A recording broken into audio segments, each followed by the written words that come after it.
अस्सलाम वालेकुम, welcome to my channel voice over by Aamna Shah. I hope कि आप खुश होंगे। कहानी शुरू करने से पहले आपसे रिक्वेस्ट है कि अगर आपको मेरा कंटेंट पसंद आता है तो प्लीज़ मेरे चैनल को सब्सक्राइब करें। आइए कहानी का आगाज़ करते हैं।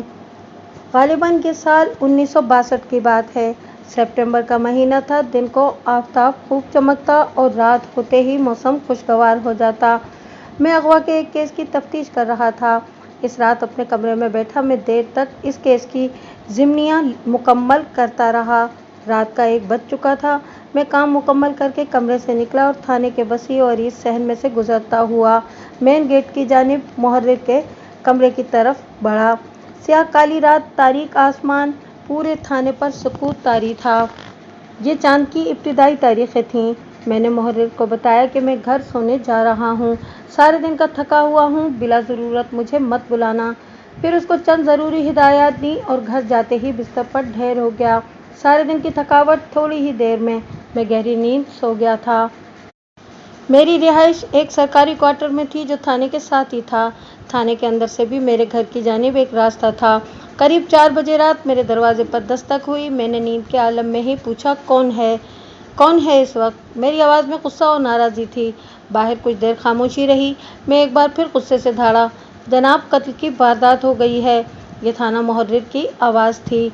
आम हालात में मुहर्रिर मेरे अर्दली को रिपोर्ट दिया करता था और अर्दली फैसला करता कि मुझे इतला देनी है या नहीं, मगर ये कत्ल की वारदात थी, इसलिए वो खुद इतला देने के लिए आया था। मैं तहमद और बनियान पहनकर सोया था। फ़ौरन इसी हालत में थाने आ गया।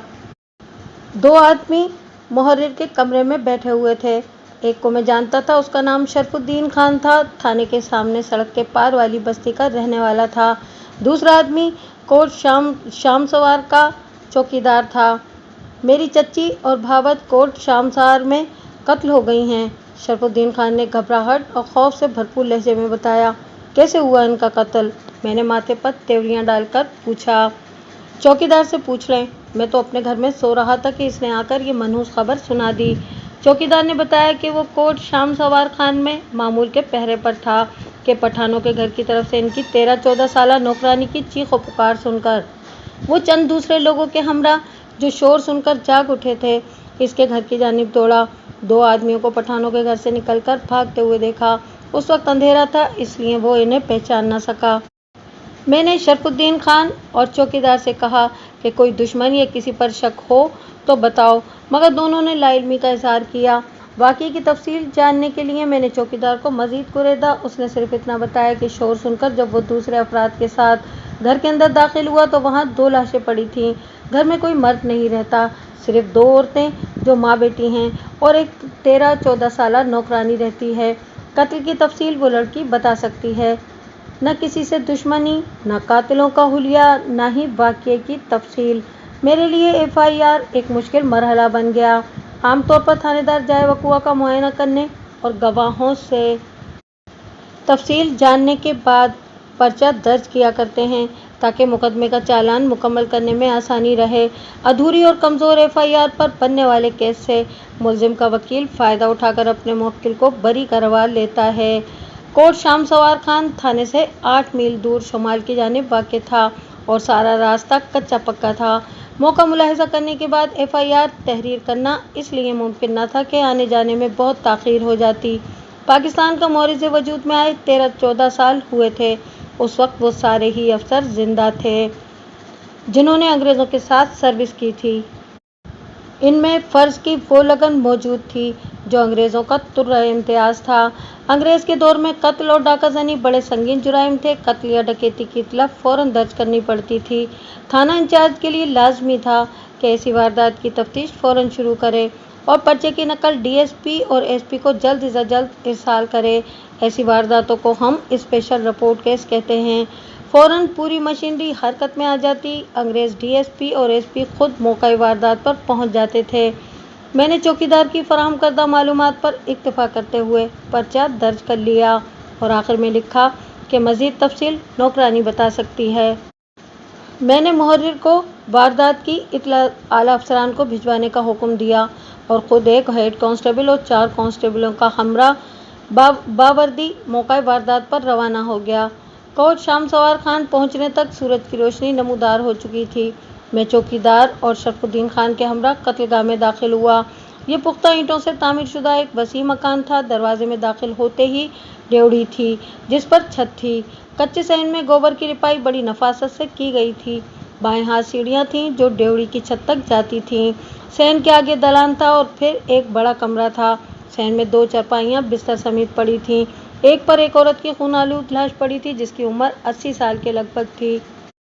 ड्योढ़ी की सीढ़ियों की शुरू में ही एक 40-42 साला औरत की लाश पड़ी थी जिसके आसपास वाफिर मिकदार में खून फैला हुआ था। औरत नज़र की ऐनक लगाती थी। उसके जिस्म पर तकरीबन 30 के करीब चाकू के ज़रबात थे।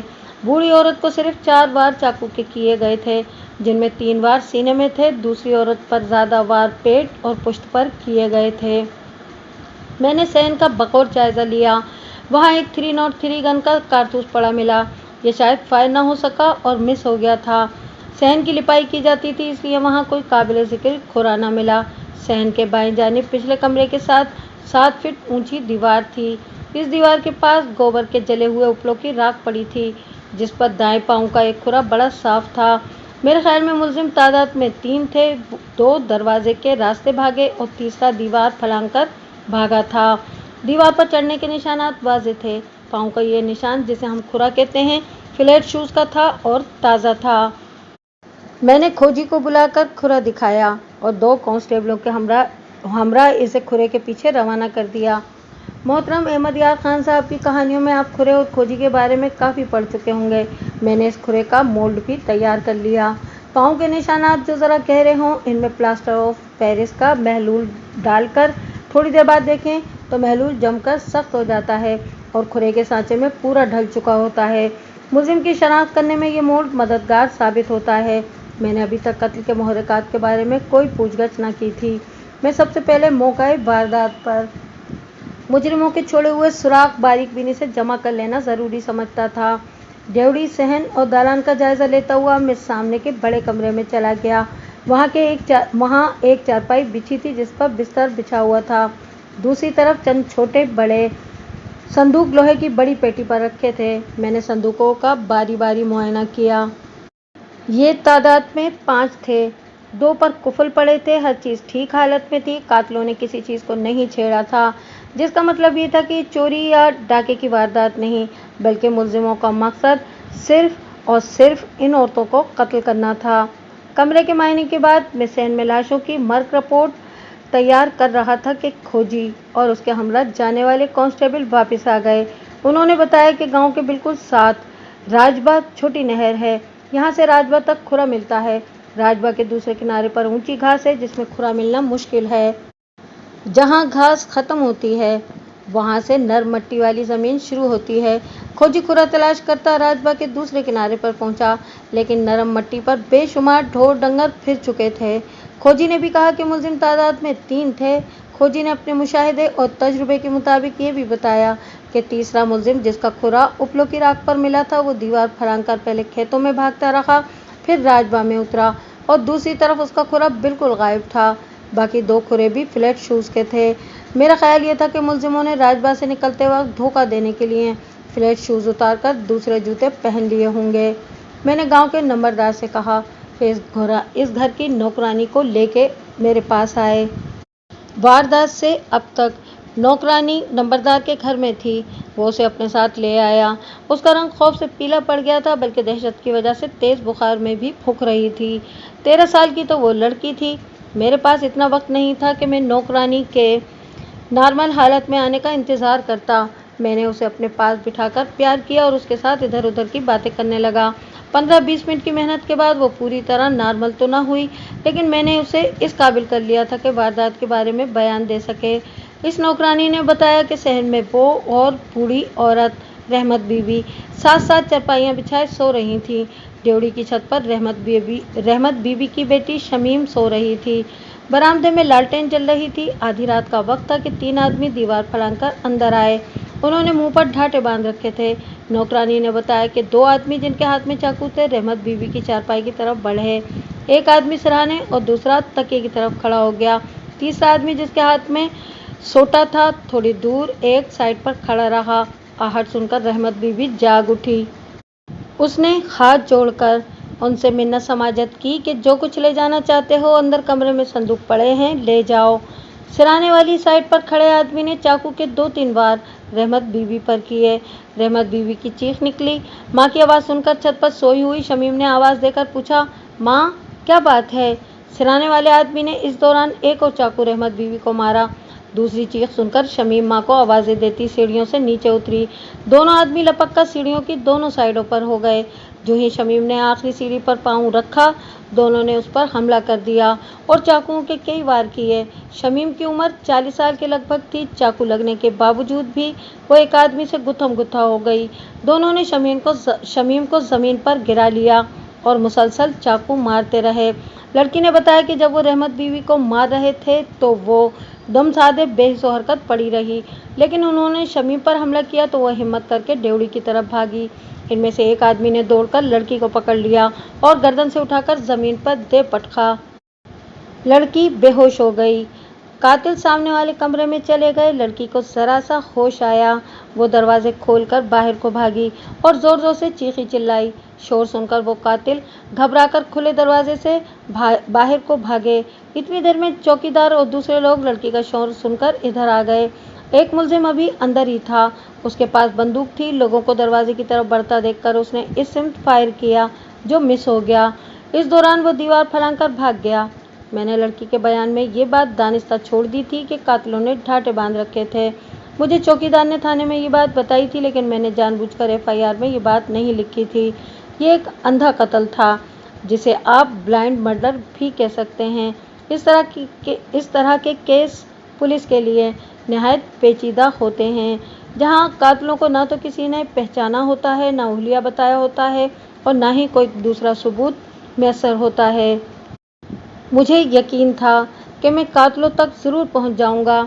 मेरा तजुर्बा है कि मुजरिम कितना ही होशियार और चालाक क्यों न हो, मौका वारदात पर कोई ना कोई सुराग या निशानी ज़रूर छोड़ जाता है।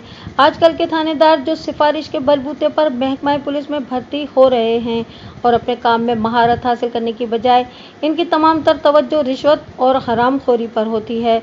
पुलिस अकेडमी में इनकी तरबियत का मयार नाकिस होता है। इन्हें आसान तरीन केस तफ्तीश के लिए दिया जाए तो ये मुजरिमों का सुराग लगाने की बजाय सारी तवज्जो ऐसे शवाहिद इकट्ठे करने पर रखते हैं जिससे ये साबित कर सकें कि वक़ुआ हुआ ही नहीं और मुद्दई का झूठा पर्चा खारिज किया जाता है, या फिर मुद्दई को कहा जाता है कि अपने मुलजिमों की निशानदही खुद ही करे। क़ारीन, आप कुछ अर्सा पहले लाहौर के गुंजान इबाद इलाके इस्लामपुरा में होने वाले कत्ल का वाक़या तो आपको याद होगा, जिसमें दिन दहाड़े एक ही घर के 13 अफराद को बेदर्दी से ज़ुबा कर दिया गया था। ऐसी ही एक वारदात शेखुपुरा में भी हुई थी। हमारी पुलिस जदीद तरीन सहूलतों के बावजूद आज तक इस वाक़ये के मुजरिमों का सुराग नहीं लगा सकी। मेरा यकीन है कि ईमानदारी से तफ्तीश की जाए तो मुजरिम किसी सूरत में कानून की गिरफ्त से नहीं बच सकता। नौकरानी के बयान में लिखा है कि मैं कातिलों की शनाख्त कर सकती हूँ। मैंने कातिलों का हुलिया भी आम सा लिखा। यह भी लिखा कि उन्होंने कंधों से बैग लटकाए हुए थे। मुलजिमों के चेहरे के खदोखाल और रंग में ना लिख सका। बयानात से फारिग होकर मैंने लाशें पोस्टमार्टम के लिए रवाना कर दी। मेरे DSP साहब भी वहाँ आ चुके थे। उन्होंने सारी कार्रवाई मुझसे सुनी और मौका मुलाहिजा किया। चौधरी ज़हूर, उन्होंने कहा, यह केस तुम्हारे लिए एक चैलेंज है। देखते हैं तुम इसमें क्या करते हो। मैंने कातिलों का सुराग लगाने तक वहीं क़याम का फैसला कर लिया। नंबरदार ने मेरे लिए आज रिहाइश का इंतज़ाम कर दिया। मैं सारी रात का जागा हुआ था। मैंने गुस्ल किया, फिर नाश्ता किया। इस दौरान थाने से मेरा ASI आ गया। मैंने उसे ज़रूरी हिदायत दी और कहा कि मैं सोने लगा हूँ, 2 घंटे बाद मुझे जगा दे और इस दौरान जो काम मैंने उसके ज़िम्मे लगाया है वो कर दे। मैंने नंबरदार से कहा कि जब मैं सोकर उठूँ तो मकतूलों के करीबी अजीज़ यहाँ मौजूद हों। मैं सोकर उठा तो ASI ने रिपोर्ट दी कि तीसरा कातिल जो दीवार फलांग कर भागा था, उसे दीवार की दूसरी जानिब सोए हुए मर्दों और औरतों ने देखा था, मगर वो भी उसका हुलिया बताने की पोजीशन में नहीं। मैंने मकतूलों के करीबी रिश्तेदारों से तफ्तीश का आगाज़ किया। सबसे पहले शरफुद्दीन खान को बुलाया। ये शख्स मेरे पास एक बार अपने ट्रक की चोरी होने की रिपोर्ट दर्ज करवाने आया था। ये कमज़ोर और बुज़दिल शख्स था। रहमत बीवी मेरी चच्ची थी, शरफुद्दीन खान ने बताया, और बेवा थी शमीम उसकी अकलौती औलाद थी। शमीम की शादी मेरे भाई कुतुबुद्दीन खान से हुई, जो कि कोट राधा किशन में रहता है। शादी के कई साल तक इनके यहाँ औलाद न हुई। डॉक्टरों को दिखाया तो पता चला कि शमीम में कुदरती नुक्स है और वो कभी भी औलाद पैदा नहीं कर सकेगी। शमीम का बड़ा ऑपरेशन हुआ था, उसके पेट में कई रसौलियाँ थीं। डॉक्टरों ने उसकी जान को खतरे के पेश नज़र उसके पेट से निस्वानी एज़ा ही निकाल दिए थे। कुछ अरसे बाद कुतुबुद्दीन खान ने दूसरी शादी कर ली, इसलिए शमीम शौहर से अलहदा होकर अपनी माँ के साथ रह रही थी। कत्ल की खबर सुनकर उनके दूसरे रिश्तेदार भी इकट्ठे हो रहे थे। मैंने अपने तौर पर उनके बारे में मज़ीद मालूमात हासिल की। मैं वो मुख्तसरन आपको सुना देता हूँ। अंग्रेज़ों की अफ़गानिस्तान के हुक्मरानों से जंग के दौरान चंद ठेकेदारों ने अंग्रेज़ी फ़ौज को असला और राशन सप्लाई किया था। इस जंग के खात्मे के बाद इन ठेकेदारों को नवाजने के लिए अंग्रेज़ सरकार ने इनको पेशकश की कि वो मामूली एवज़ात पर ज़मीन अलाट करवा लें। इन ठेकेदारों में एक माजी खान भी था। माजी खान ने इस मौके पर अपने एक पुराने दोस्त शाम सवार खान को, जो पुलिस सब इंस्पेक्टर था, तरगीब दी कि वो भी इस मौके से फ़ायदा उठाए। शाम सवार खान सब इंस्पेक्टर ने माजी खान की सिफारिश से चंद मुरब्बा ज़मीन अलाट करवा ली और इस तरह ये जगह कोट शाम सवार खान कहलाने लगी। बाद में शाम सवार खान के दूसरे रिश्तेदार मयानी अफ़गाना ज़िला होशियारपुर से हिजरत करके यहाँ आबाद हो गए। रहमत बीवी और शमीम शाम सवार खान की विरासत में हिस्सेदार थीं। रहमत बीवी की औलाद नरीना ना हुई। माँ बेटी की मौत की सूरत में इनके हिस्से की जायदाद शरफुद्दीन खान और उसके भाई कुतुबुद्दीन खान को मिल जानी थी। ये कत्ल का एक कवि मुहर्रिक था। मैंने दोनों भाइयों को मुश्तबा बिठा लिया और इनकी खुफिया निगरानी शुरू करवा दी। अगले रोज़ मकतूलों के कुल थे। इनके रिश्तेदार दूर दराज से आए हुए थे। हर आंख अश्कबार थी। लोग तासुब का इजहार करते, जितने मुंह उतनी बातें। हर शख्स अपनी अकल के मुताबिक कत्ल का शुबा किसी न किसी पर कर रहा था। मैंने कुरान खानी के दौरान अपने मुखबिर इधर उधर फैला दिए थे। एसपी साहब भी कुल खानी के मौके पर आए। उन्होंने बजाते खुद वारदात में दिलचस्पी ली और मुख्तलिफ सवालात मुझसे किए। मैंने एसपी साहब को यकीन दहानी कराई कि मैं यहाँ से कुछ हासिल करके ही उठूँगा। अंग्रेज़ के दौर में जहाँ कत्ल की वारदात हो जाती, इलाका थानेदार मौके पर ही डेरा जमा लेता और जब तक मुजरिमों का सुराग न मिलता वहाँ मौजूद रहता था। रस्म कुल ख़त्म हो गई। मेहमान वापस जाना शुरू हो गए। मकतूलीन का एक रिश्तेदार, जिसका नाम मेराजदीन था, मुझसे मिला और कातिलों की गिरफ्तारी के लिए मुझ पर दबाव डालने लगा। इस शख्स ने अपना तारुफ कराते हुए कहा कि वो गुजरानवाला में आड़ती है और बड़े बड़े अफसरान से ताल्लुक़ रखता है। मैंने रहमत बीवी के दामाद कुतुबुद्दीन खान को बुलाकर पूछगछ की। उस शख्स से मुझे काफ़ी मालूमात हासिल हुई। मेहमानों की रुखसती के बाद मैंने अपने मुखबिरों और कांस्टेबल्स को इकट्ठा किया और सरजंश के अंदाज में कहा कि अब तक बहुत खातिर तवाज़ो करवा चुके हो, अब कुछ करके भी दिखाओ। इर्द गिर्द के इलाके में फैल जाओ और अपना काम करो। दूसरे दिन शाम को मेरा एक कांस्टेबल बड़ी अहम खबर लेकर आया। इस सिपाही का नाम बरखुरदार था और मेरे पास बतौर डिटेक्टिव कांस्टेबल के काम करता था। ऐसे सिपाही हर थाने में होते हैं। ये वर्दी नहीं पहनते, सारा दिन इलाके में फिरते रहते हैं और जुराइम की खबरें थाने में रिपोर्ट करते हैं। आम लोग इसे डायरी वाला सिपाही कहते हैं। बरखुरदार चंद साल पेशतर FIA में सब इंस्पेक्टर था। उसने बताया कि पठानों के रिश्तेदार दो नौजवान कत्ल के रोज़ करीबी गाँव में तुफैल उर्फ तीफा नामी लड़के के घर आए थे। कत्ल से 8-10 दिन कबल भी इनको तुफैल उर्फ तीफा के घर देखा गया था। बरखुरदार ने मजीद बताया कि ये लड़के तुफैल के प्राइमरी स्कूल के साथी हैं और बचपन में इस गांव में रहते थे। मैंने 2 कांस्टेबलों को भेजकर तीफे को थाने बुलवा लिया। कांस्टेबलों ने तीफे को बता दिया था कि इसे कत्ल के सिलसिले में तलब किया गया है। तीफे के बाप को पता चला तो वो भी बेटे के हमरा आ गया, शोरो गौगा करने लगा। मैंने बुरी तरह डांट कर उसे थाने से निकाल दिया और तुफैल को थाने के अकब में इस खास कमरे में ले गया, जिसे हमने तफ्तीशी सेल का नाम दे रखा था। इस कमरे में आने वाले मुलजिम और मुश्तबा को नफसियाती तौर पर मरूब करने का सारा सामान मौजूद था। मैंने तीफे से वकूए की रात उसके पास इन लड़कों की आमद का पूछा। जनाब, मुझे तो कुछ मालूम नहीं, ना मैं इन लड़कों को जानता हूँ, उसने बड़ी ढिठाई से जवाब दिया। मेरे पास तो कोई नहीं आया। इस कमरे में मेरे और तीफे के अलावा एक हेड कांस्टेबल भी था, जो तीफे के पीछे कुर्सी पर बैठा था। तीफे का मुंह मेरी तरफ था। मैं तीफे को आंखों में आंखें डाले घूर रहा था और वो मुझसे नजरें चुरा रहा था। देखो तीफे, मैंने उसे कहा, सब कुछ उगल दो, तुम्हारी बेहतरी इसी में है। जनाब, आप मुझसे जैसी चाहे कसम। पीछे से एक सन्नाटेदार थप्पड़ टीफे के कान और रुखसार पर इस कुव्वत से पड़ा कि बात उसके होठों पर ही रह गई और वो कुर्सी समेत फर्श पर जा पड़ा। वो दर्द की शिद्दत से बिलबिला रहा था। कांस्टेबल आगे बढ़ा और उसको कान से पकड़कर सीधा खड़ा कर दिया। टीफे, मैं तुम्हारे साथ रियायत करना चाहता था, मैंने कहा, लेकिन तुमने ज़्यादा होशियार बनने की कोशिश की। मेरी बात तवज्जो से सुनो।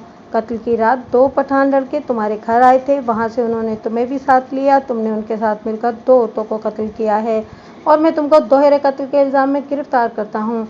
मैंने हेड कांस्टेबल से कहा कि इसे कड़ा लगाकर हवालात में बंद करो और किसी से इसकी मुलाकात न करवाना। मैं दूसरे मुलजिमों को गिरफ्तार करने रेड पर जा रहा हूँ। आज़म, एएसआई से कहना कि सुबह अदालत से इसका 12 रोज़ का जिस्मानी रिमांड ले आए। वापसी पर मैं खुद इससे इंट्रोगेशन करूँगा। हेड कांस्टेबल मेरा इशारा समझ गया था। कोई 2 घंटे बाद टीफे के बाप को हेड कांस्टेबल ने बता दिया कि टीफा दोहरे कत्ल के इल्ज़ाम में गिरफ्तार कर लिया गया है।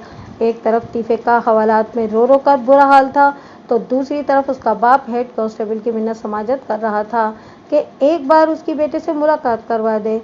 हेड कांस्टेबल ने हीलो हुज्जत के बाद बाप बेटे की मुलाकात करवा दी और उन दोनों को खबरदार किया कि चौधरी साहब को बिल्कुल ना बताना, वगरना मेरी नौकरी चली जाएगी। अगले दिन इसी हेड कांस्टेबल ने बाप बेटे की गुफ्तगू मुझे सुना दी और कहा कि टीफे का बूढ़ा बाप रात भर से थाने के बाहर ही बैठा है और आपका मुंतजिर है। टीफे के बाप ने पगड़ी उतार कर मेरे पाँव पर रख दी और गिड़गिड़ाने लगा कि सरकार, मेरा बेटा बेगुनाह है। वो आपको असल हकीकत बताना चाहता है, आप उसकी बात सुन लें। टीफा जो कुछ कहना चाहता था वो मैं हेड कांस्टेबल की ज़बानी सुन चुका था। टीफे के बाप को मैं कत्ल की साजिश के जुर्म में गवाह रखना चाहता था, इसलिए मैंने उस पर दबाव डालना शुरू कर दिया। मैं तुम्हारे बेटे की कागज़ों में गिरफ्तारी डाल चुका हूँ, मैंने उसे कहा। अब कुछ भी नहीं हो सकता। जो कुछ वो कहना चाहता है और जो नहीं कहना चाहता, जिस्मानी रिमांड के बाद मैं ये सब उससे उगलवा लूँगा। हेड कांस्टेबल ने टीफे के बाप से कहा कि अगर तुम भी कत्ल की साजिश के गवाह बन जाओ तो मैं चौधरी साहब से तुम्हारे बेटे की रिहाई की बात कर सकता हूँ। वो फ़ौरन रजामंद हो गया। मैंने तुफैल और उसके बाप को गवाह के तौर पर रखा और इनके बयानात ज़ेरे दफ़ा 161 ज़ाब्ता फौजदारी रिकॉर्ड कर लिए। तुफैल ने जो बयान दिया वो मुख्तसरन इस तरह है। पठानों के 2 लड़के मुनीर और अशरफ उर्फ अच्छी मेरे साथ इसी गांव के प्राइमरी स्कूल में पढ़ते थे। ये लोग 1947 में हिंदुस्तान से हिजरत करके आए थे। शरफुद्दीन खान की बीवी के करीबी रिश्तेदार होने की वजह से काफ़ी अरसा उसके घर में मुकीम रहे। बाद में मुनीरे के वालिदैन लायलपुर चले गए और अच्छी का बाप गुजरानवाला में आबाद हो गया। आजकल मुनीरा लायलपुर और अच्छी गुजरानवाला किसी कॉलेज में पढ़ता है। वो आपस में कज़न हैं। वकुआ से 8-10 रोज़ कबल दोनों मेरे घर आए और बताया कि वो रहमत बीबी और शमीम को कत्ल करना चाहते हैं, जो उनकी दुश्मन हैं। उन्होंने मुझे भी साथ चलने को कहा। मैंने इनकी खूब टहल सेवा की और मशवरा दिया कि चांदनी रात में बाहर निकलोगे तो पहचाने जाओगे। वारदात के लिए मुनासिब है कि अंधेरी रातों में की जाए। रात का खाना खाकर वो चले गए। वकुआ की रात दोपहर के वक्त मेरे पास दोबारा आए। उनके साथ इस मरतबा भाई बहनों का जीरा डोगर भी था। एक बार फिर उन्होंने मुझे वारदात में शरीक होने के लिए कहा। मैंने बहाने से टाल दिया कि आज हमारी पानी की बारी है। अगर आज तो तुम्हारे साथ घर से निकला तो बाप से क्या बहाना करूँगा। तब उन्होंने मुझसे कहा कि कोई हथियार हो तो वही दे दो। मैंने एक बर्छी की अनी डेरे पर सरकंडों की छत में छुपा रखी थी। मैंने बर्छी का दस्ता इन्हें देकर कहा कि डेरे से बर्छी की अनी निकाल लो और दस्ता इसमें फिट कर लेना। मगरिब के बाद खाना खाकर ये तीनों मेरे घर से रुखसत हो गए। अगले रोज़ मैंने सुना कि पठानों की 2 औरतें कत्ल हो गई हैं। तुफैल और उसके बाप का बयान मुकम्मल करने के बाद मैंने इस इलाके के नंबरदार को थाने बुलाकर कहा कि जीरा डोगर का पता करो और मुझे अभी इतला दो। नंबरदार के साथ मैं सादा कपड़ों में एक कांस्टेबल भी रवाना कर चुका था। वापस आकर नंबरदार ने बताया कि जीरा डोगर कत्ल की रात से गायब है। उसकी माँ ने बताया है कि वो उकाड़ा गया है। मैंने नंबरदार से साफ साफ कह दिया कि मुझे जीरा डोगर हर हाल में चाहिए। अगर तुम इसे पेश करवा दो तो ठीक है, वरना मेरे पास बहुत से तरीके मौजूद हैं। मैंने पुलिस की एक पार्टी जीरे की गिरफ्तारी के लिए लालपुर और दूसरी पार्टी अच्छी की गिरफ्तारी के लिए गुजरानवाला रवाना कर दी। इस दौरान मकतूलीन का एक अजीज जो मेरा कुलीग था और हम पुलिस लाइन में एक ही कमरे में रह चुके थे, मेरे पास आया और शरफुद्दीन और उसके भाई की गिरफ्तारी पर जोर देने लगा। मैंने उसे बताया कि दोनों मेरे इस केस में मुश्तबा हैं, इनकी निगरानी हो रही है। जब तक कोई ठोस सबूत न मिल जाए मैं किसी बेगुनाह को मुकदमे में मुलव्विस नहीं करना चाहता। मुलजिमों की गिरफ्तारी के लिए जाने वाली दोनों पार्टियां नाकाम लौट आई थीं। मुलजिम घरों से गायब थे। नंबरदार ने 3-4 दिनों के बाद जीरा डोगर को पेश कर दिया। मैंने जीरा डोगर से कोई बातचीत न की और इसे हवालात में बंद कर दिया। मैंने इसके साथ अपना एक मुखबिर भी हवालात में बंद कर दिया था। जीरा डोगर का हौसला बुलंद था, वो रोजाना किसी न किसी सिफारिश का मुंतजिर रहता। 7 दिन गुजर गए। जीरा डोगर को अब यकीन हो चुका था कि उसके पीछे या तो कोई आया ही नहीं या फिर किसी की सिफारिश कारगर नहीं हो सकी। उसके आसाब अब कमजोर पड़ने लगे थे। हवालात में वो ज्यादा देर खामोश रहने लगा। कभी कभार वो झुंझुलाहट में ओल फोल बकने लगता।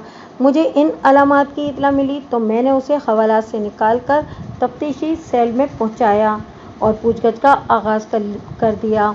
ये एक तवील दास्तान है कि जीरा डोगर जैसे मजबूत आदमी को मैंने किस तरह तोड़ फोड़ दिया कि उसने सब कुछ उगल दिया।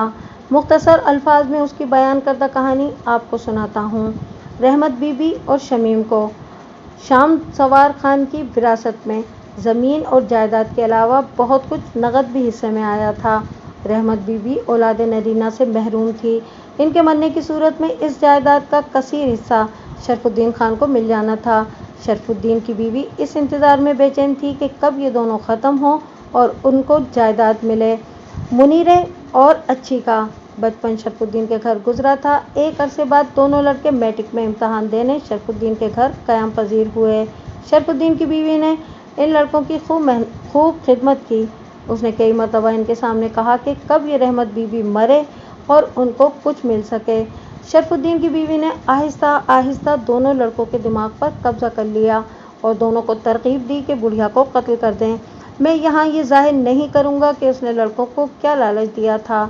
दोनों लड़के इस जुर्म के लिए रजामंद हो गए। वक़ुआ से 10 रोज़ कबल ये लड़के कत्ल का प्रोग्राम बनाकर आए, मगर तुफैल और लतीफ़े के कहने पर कि चांदनी रातों में वारदात मुनासिब नहीं, वापस चले गए। जीरा डोगर शरफुद्दीन के घर मुलाजिम था और उसके मवेशियों को चारा डालता और खेतों में काम करता था। इस दौरान शरफुद्दीन की बीवी ने जीरा डोगर को भी खास लालच देकर इस वारदात में शरीक होने पर आमादा कर लिया। वक़ुआ से एक दिन पहले दोनों लड़के शरफुद्दीन के घर पहुंच गए और रात वहां क़याम किया। वारदात की मनसूबाबंदी पहले ही हो चुकी थी। अच्छी अपने साथ 303 का पिस्तौल देसी साख्त का हमरा लाया था। ये 303 राइफल नहीं थी, बल्कि राइफल की नाली काटकर इसी बोर के पिस्तौल बनाए गए थे। देहाती ज़बान में इसे पक्का पिस्तौल कहते थे। इसमें 303 राइफल वाला राउंड इस्तेमाल होता था। शरफुद्दीन की बीवी ने जीरा डोगर को भी इनके हमरा कर दिया। इसका ख्याल था कि लड़के अभी नौजवान हैं, इनके साथ पक्की उम्र का कोई मजबूत आदमी भी होना चाहिए। वक़ुआ की शाम 3 अफराद तुफैल और लतीफ़े के घर आए, मगर उसने किसी बहाने से इन्हें टाल दिया। अलबत्ता बच्ची का दस्ता दे दिया। जीरा डोगर ने बताया कि उन्होंने दस्ता साथ रख लिया मगर बच्ची ना निकाली। जिस वक्त ये तुफैल के घर से निकले रात का पहला पहर था। अभी वारदात के लिए वक्त मुनासिब न था। गांव में किसी बुजुर्ग के मज़ार पर उर्स था। मुलजिमों ने फैसला किया कि वक्त गुजारने के लिए उर्स पर कव्वाली सुनते हैं। निस्फ शब के बाद ये सब रहमत बीबी की हवेली को रवाना हुए। मुनीरा और अच्छी के पास चाकू थे, जीरा डोगर के पास लाठी थी। उसने और अच्छी ने कंधों पर कपड़ों के थैले लटका रखे थे। वारदात के वक्त जीरा डोगर लाठी लिए एक तरफ खड़ा रहा। मुनीरा और अच्छी ने रहमत बीबी पर चाकू के वार किए। शमीम छत से उतरी तो दोनों ने उसे भी ख़त्म कर दिया। नौकरानी के शोर मचाने पर मुनीरा और जीरा डोगर दरवाजे के रास्ते भाग निकले। अच्छी ने दरवाजे की जानिब फायर किया ताकि अंदर आने वाले डर कर रुक जाएं। फायर मिस हो गया, यानी गोली न चली, तो वह कम में दीवार फलांकर भाग गया और खेतों से चक्कर लगाकर उनसे आन मिला। राजबा पार करने के बाद उन्होंने फ्लैट शूज़ उतार कर थैलों में डाले और मुख्तलिफ रास्तों से होते हुए शरफुद्दीन के घर पहुंचे, जहां शरफुद्दीन की बीवी पहले से इनकी मुंतज़िर थी। मुलजिमों ने यहाँ खून आलूद कपड़े तब्दील करके गुस्ल किया और अलग सुबह मुख्तलिफ सिमतों में बसों के जरिए फरार हो गए। शरफुद्दीन की बीवी ने फ्लैट शूज़, खून आलूद कपड़े और बर्छी का दस्ता सब जला डाला। मैंने जीरा डोगर से शरफुद्दीन के इस वारदात में मुलविस होने के बारे में तफसीलन छानबीन की। शरफुद्दीन का इस कत्ल से बराह रास्त कोई ताल्लुक साबित न हो सका। ये सारा प्लान उसकी बीवी का था। अलबत्ता जब वो चौकीदार के हमरा थाने में कत्ल की इत्तला देने आया, उसे वारदात का इल्म हो चुका था कि कातिल उसके घर में ही हैं। जीरा डोगर ने कत्ल का इकबाल कर लिया था। मैंने मसलहतन उसे कागजी कार्रवाई में गिरफ्तार न किया। वो मेरी तहवील में था। इसे आप नाजायज़ हिरासत भी कह सकते हैं। इसके बाद मैं दूसरे कातिलों की गिरफ्तारी के लिए खुद रवाना हुआ। पहले लाइलपुर छापा मारा, मगर मुलजिम ना मिल सका। फिर जब लाइलपुर रवाना हुआ था तो मेरी बीवी की तबीयत ख़राब थी। वापस आया तो उसकी हालत और ज़्यादा बिगड़ गई थी। मैं उसकी तीमारदारी और इलाज की वजह से 2 दिन तक गुजरानवाला छापा मारने न जा सका। मैंने एक पुलिस पार्टी गुजरानवाला रवाना की, जो नाकाम वापस आ गई। मैं अब खुद जाने की तैयारी कर रहा था कि अचानक मेरा अजीज़ दोस्त जमशेद थाने आ गया। चौधरी ज़हूर, उसने कहा, अगर तुम गुजरानवाला रेड करने जा रहे हो तो कोई फ़ायदा नहीं होगा। तुम चाहो तो मैं इस मुलजिम को गिरफ्तार करवा सकता हूँ। उसने मुझे दावत दी कि इतवार के दिन उसके घर दोपहर का खाना खाऊं। वहाँ मुलजिम अच्छी को उसके वालिद लेकर आ जाएगा। मैं तयशुदा प्रोग्राम के मुताबिक अछरा नहर के किनारे जमशेद की कोठी में चला गया। दोपहर 2 बजे का वक्त मुकर्रर था। 3:30 बज चुके थे। मैंने जमशेद से कहा कि अब वो लोग नहीं आएंगे, तुम मेरा लंच ख़राब ना करो और खाना लगवाओ। हम दोनों खाना खा रहे थे। जमशेद के चेहरे पर शर्मिंदगी और खजालत के तासुरात थे। खाने से फारिग होकर हम इधर उधर की गपशप कर रहे थे कि दरवाजे की घंटी की आवाज़ आई। जमशेद बाहर गया। वापस लौटा तो उसके हमरा गुजरानवाले का आड़ती मेराजदीन था। मकतूलों की कुलखानी के मौके पर यह शख्स मुझे बड़े बड़े अफसरान से अपने ताल्लुकात जताकर मरूब करने की कोशिश कर रहा था और कातिलों की जल्द गिरफ्तारी पर जोर दे रहा था। रस्मी अलग सलग के बाद मैंने मेराजदीन से उसके बेटे के मुतालिक पूछा। चौधरी साहब, उसने जवाब दिया, अच्छी मेरे साथ गुजरानवाला से रवाना हुआ था। हम लारी अड्डे पर उतरे और पैदल ही शाही किले के साथ वाली सड़क से चलते हुए महल्ला बारूद खाने से गुजरकर रंग महल पहुँचे। वहाँ रश की वजह से अच्छी मुझसे अलग हो गया। मैं अपने साथ 20,000 रुपया लाया हूँ, रकम आप रख लें, मैं लड़का भी पेश कर दूँगा। जमशेद ने मेराजदीन के कहने पर मुझे 20,000 रुपये की ऑफ़र की थी। मैंने कहा कि मुलजिम को पेश कर दो तो रकम भी रख लूँगा। मेराजदीन की चाल थी कि थानेदार को पहले रकम पहुँच जाए, फिर लड़के के बारे में मज़ीद सौदेबाजी कर लेंगे। मैं अपनी चाल पर था कि किसी तरह मुलजिम को गिरफ्तार कर लूँ। इसलिए मैंने जमशेद और मेराजदीन को साफ साफ बता दिया कि मैं इनकी चाल में नहीं आऊँगा। मैं गुस्से से आग बगोला उठ खड़ा हुआ। खान साहब, मैंने मेराजदीन से कहा, तुम अपने लड़के को साथ लाए ही नहीं। वो तो इस वक्त तहसील नारोवाल के गांव रोडे अफगाना के कब्रिस्तान में साईं के पास रुपोश है। तुम इस वक्त गुजरानवाला की बजाय नारोवाल से आ रहे हो। अब तुम लड़के को काले पानी भी छुपा दो तो भी मैं उसे निकाल लाऊंगा। अब मेरे साथ सौदेबाजी की कोशिश न करना। मैं वापस थाने आ गया। एएसआई आजम, जिसको मैंने रात में नारोवाल मुलजिम की गिरफ्तारी के लिए रवाना कर दिया था, नाकाम वापस आ चुका था। आजम की नाकामी का इल्म मुझे मेराजदीन को जमशेद के घर देखकर हो ही गया था। मुझे मुखबिर ने अच्छी की मौजूदगी की इतला दी थी और यह भी बताया था कि मेराजदीन बेटे को खर्चा देने वहाँ आएगा। अगर हमारी पुलिस पार्टी का छापा कामयाब होता तो मेराजदीन जमशेद के घर पहुँचने की बजाय हवालात पहुँच चुका होता। ज़रूरी कार्रवाई करके मैंने 2 कातिलों को अदालत से इश्तहारी मुजरिम करार दिलवा दिया। जीरा डोगर बदस्तूर मेरी तहवील में था। मैंने नंबरदार को बुला के कहा कि मैं जीरा डोगर को वादा माफ गवाह बनाने का फैसला कर चुका हूँ। नंबरदार ने मुझे ऑफ़र की कि जीरा डोगर की मिल्कियत में 4 एकड़ अराजी है, आप हुक्म दें तो वो बिकवा दी जाए। नंबरदार की इस ऑफ़र पर मैं मुस्कुराए बगैर न रह सका। इसकी ज़रूरत नहीं, मैंने कहा, वो वैसे ही वादा माफ गवाह बनाने का मैं उसे फैसला कर ही चुका हूँ। कातिलों के लवाहिकीन ने एक चाल और चली। उन्होंने मेरे इलाके के एक बासर ज़मींदार को मेरे पास भेजा। ये ज़मींदार साहब बाद में सियासी बुजुर्ग शख्सियत के तौर पर मशहूर हुए और नवाज शरीफ काबीना में वजीर भी रहे। इन साहब ने मुझे मशवरे के अंदाज में कहा कि जीरा डोगर एक कमी आदमी है, कल को अगर मुनहरिफ हो गया तो आपका सारा केस ख़राब कर देगा। इसलिए किसी दूसरे मुजरिम को वादा माफ गवाह बना लें, कुछ रकम भी आपको मिल जाएगी। मैंने शख्सियत को जवाब दिया कि जीरा डोगर मुनहरिफ हो भी गया तो कोई बात नहीं, मैंने सारे इंतजामात कर रखे हैं, मेरे पास शहादत मुकम्मल है। लालपुर में एक बार खुद रेड कर चुका था, अब गुजरानवाला में भी मैं बजाते खुद चला गया और अपनी कार्रवाई मुकम्मल करके आ गया। इसी दिन शाम को मेरे घर इलाके का महकमा जंगलात का ब्लॉक अफसर आया। उसने तौलिए में 7,500 रुपये लपेट रखे थे। उसने कहा कि वो ये रकम शरफुद्दीन की बीवी की जानिब से लेकर आया है। मेरे पूछने पर उसने बताया कि वो भी साथ आई है और ज़रा हटकर उधर खड़ी है। मैंने शरफुद्दीन की बीवी को बुलाकर वही कुछ कहा जो जमशेद के घर मेराजुद्दीन को कहा था कि रकम मैं ज़रूर लूँगा, मगर इसके साथ मुल्ज़िम भी पेश करो। वो भी मायूस और नाकाम लौट गई। कातिलों ने अब आखिरी पत्ता फेंका। उन्होंने 2 मुख्तलिफ थानों के अफसरों से रब्ता किया। एक मुल्ज़िम एक थाने में और दूसरा मुल्ज़िम दूसरे थाने में उनके थानेदारों के हवाले कर दिया। हर थानेदार ने अपनी अलग अलग कार्रवाई डाली कि उन्होंने मुल्ज़िम को बड़े ड्रामाई अंदाज में मुखबरी होने पर फला जगह घेरा डालकर गिरफ्तार किया है। इनमें से एक थानेदार मुझे अच्छी तरह जानता था। गिरफ्तारी के बाद उसने मुझे रुका भेजा कि वो मुल्ज़िम को फला वक्त पर फला स्टेशन से लेकर जेल छोड़ने जा रहा है, लिहाजा मैं मुकदमे के ज़रूरी गवाहान को लेकर उस जगह पहुंच जाऊं और मुल्ज़िम की शक्ल सूरत दिखा दूं, ताकि यही गवाह बाद में शनाख्त परेड में उसे शनाख्त कर लें कि इन मुल्ज़िमों को उन्होंने वारदात के वक्त मौके पर देखा था। मैंने वो रुका इन थानेदार साहब को इन अल्फाज के साथ वापस भिजवा दिया, शाह जी, इस मेहरबानी का शुक्रिया। आपने अपना काम कर लिया, मैं अपना काम कर लूँगा। मुझे गवाहों को मुल्ज़िम की शक्ल दिखाने की कोई ज़रूरत नहीं। जब दोनों मुल्ज़िम जेल चले गए तो मैंने जीरा डोगर की गिरफ्तारी कागज़ों में डाल दी।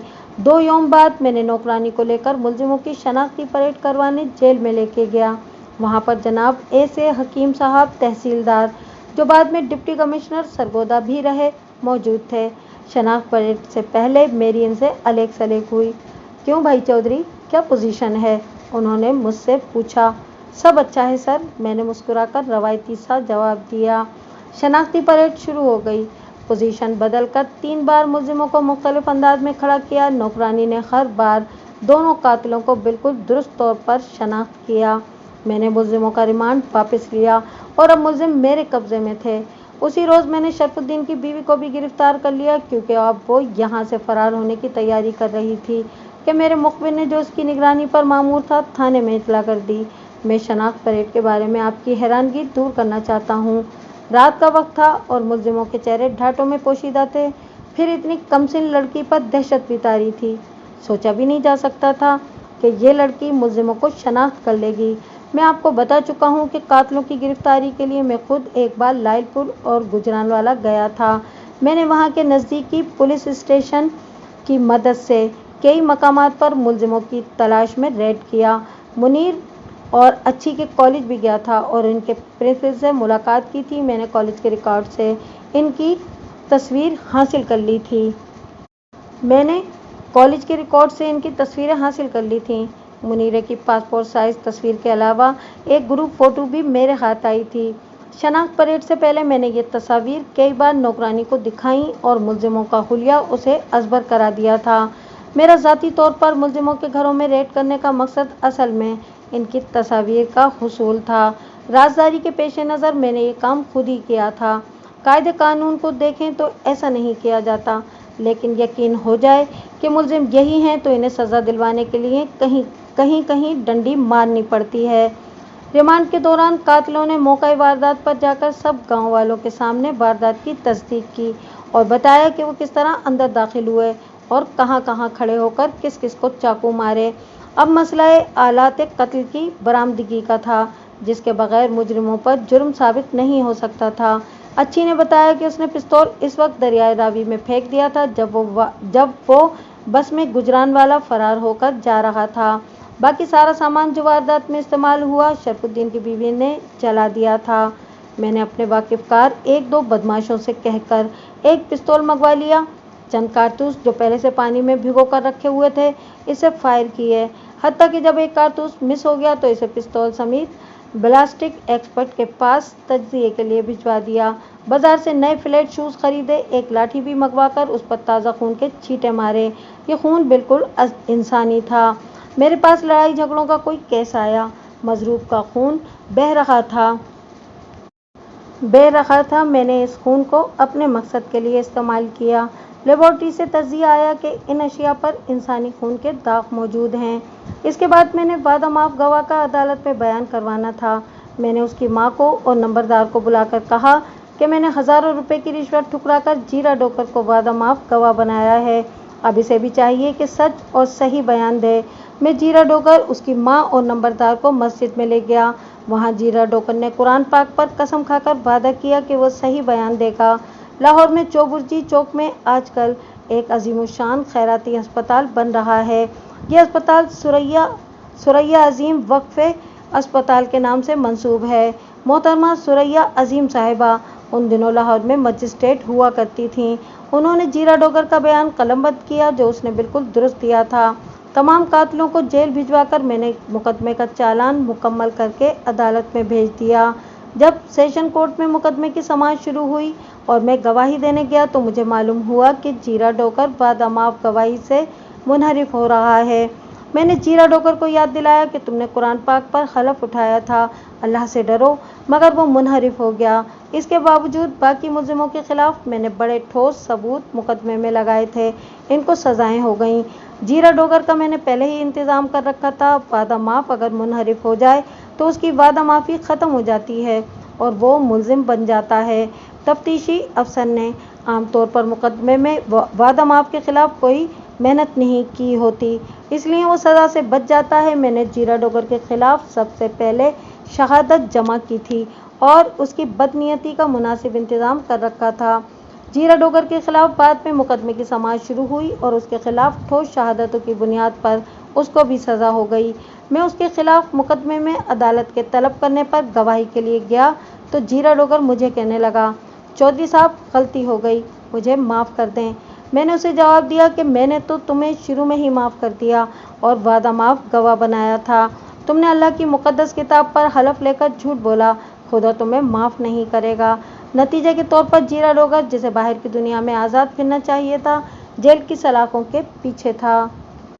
आमतौर पर जब मुल्जिम इकबाली जुर्म कर लेता है और मजिस्ट्रेट की अदालत में बयान कलमबंद भी करा देता है तो थानेदार साहब खुश हो जाते हैं और चालान अदालत में पेश कर देते हैं।